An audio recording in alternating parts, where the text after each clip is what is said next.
Budget 2021 includes a new $11 billion COVID-19 resilience package. It's a more calibrated response to the pandemic after last year's budget committed nearly 100 billion Sing dollars to help businesses and workers and to keep Singapore safe. This resilience package is more targeted and it does reflect the degree to which the Singapore economy has normalized. We are the worst. This stands in contrast to a lot of the economies through which we compare Singapore to.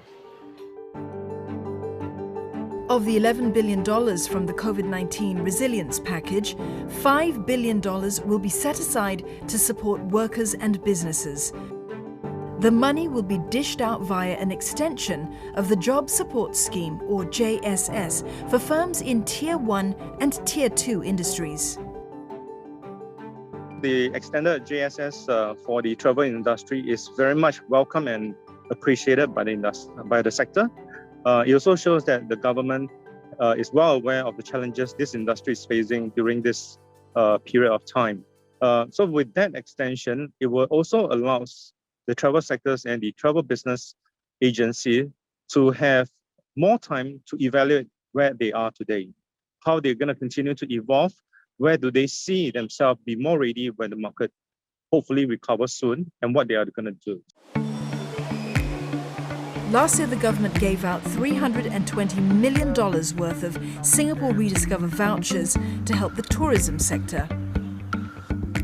We were also looking for a second injection of the Singapore Rediscover vouchers, to actually support local tourism. That also didn't come to pass. Inbound tourism and travel demand will still likely stay tepid. And that by itself would likely be translated into another year of headwinds.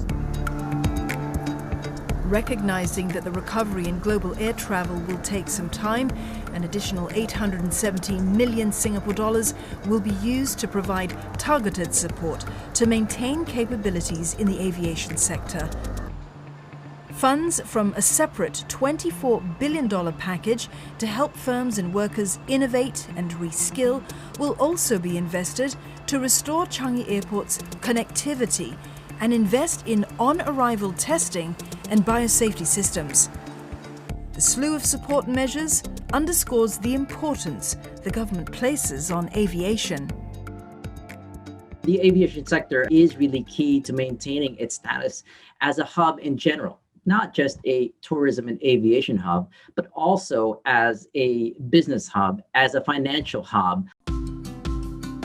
Budget 2021 also continues the push to transform the economy.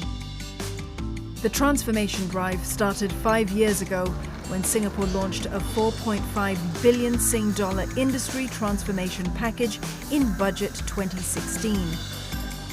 The hardest hit sectors are rising to the challenge. In the mid to long term, the National Association of Travel Agents, or NATAS, is looking at ways to consolidate some common operations to build economies of scale. How the ticket is being booked is pretty much the same processes, the same behavior. So I think this is an area that potentially it can be consolidated, that you have a central kitchen that helps all the agency, right? And this is why I talk about scalability. So the agency could just focus pretty much on sales and marketing efforts.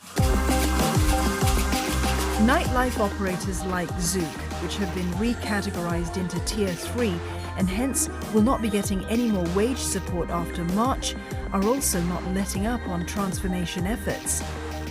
Since the pandemic hit, Zouk has opened up its dance floor for spin classes and movies. Its bar is now a family-friendly restaurant. One thing that's taught us about COVID is that we can't just have one kind of main revenue stream. There needs to be, we have to look into the future and see what can we do to kind of survive through this and almost change our business model so that we can become more of a holistic entity. As business models adapt to the new environment, jobs will need to be redesigned and the workforce will need to reskill. The Skills Future credits, which aim to encourage lifelong learning, were introduced in Budget 2015. The government provided a one-off top-up last year.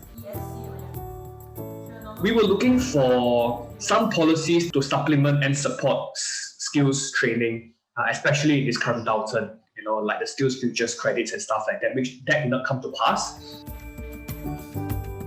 But 5.4 billion Sing dollars has been allocated to the SG United Jobs and Skills Package, which was introduced last year to mitigate the impact of the COVID-19 pandemic on employment.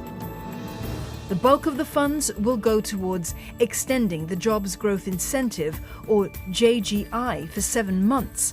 The JGI provides wage subsidies for employers to encourage them to hire locals. NATAS, on its part, has been working with learning institutions to upskill its travel agents. Travel is still very service-oriented. There will still be a need for that physical interaction, high-touch experience. But agents need to be better equipped with the right knowledge, the right skill set, and the tool to provide that differentiated experience. Zook is also looking for staff who are open to picking up new skills.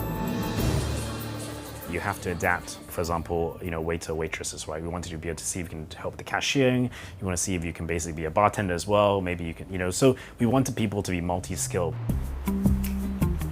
For FY 2021, the government will dip into its coffers for the second consecutive year to fund its support measures.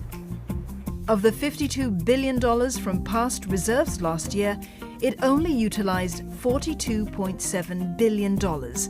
This year, it will use $11 billion from past reserves to fund the resilience package.